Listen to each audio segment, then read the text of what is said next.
სულ მაი რუსთაველის თეატრში გაიმართება შესანიშნავი პროექტი თავიდან თაობამდე. დიდი სამზადისი მიმდინარეობს, ეს მოიცავს მთლიან მთელ საქართველოს რეგიონებს.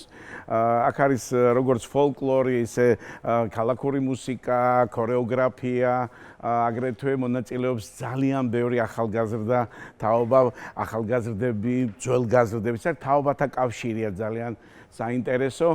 იქნება პოეზია, იქნება ტრადიციული მუსიკა, იქნება ცეკვა, სიმღერა და ესეთი კარგი სლოგანია, რომ ახალი უნდა იყოს ყველაფერი. ეს არ არის რაღაცნაირად რომ აი უკვე ყურში უკვე მობეზრებული თემებია, იქნება სულ ახალი თემები, მუსიკა ახალი, ძალიან ბევრი ახალი კომპოზიტორი წარმოჩნდება ჩვენს წინაშე.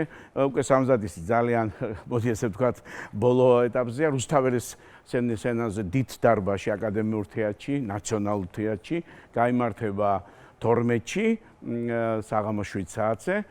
თაობიდან თაობა ძალიან კარგად არის მოფიქრებული. პირველად არტარდება, მაგრამ ეხლა უფრო გრანდიოზული იქნება.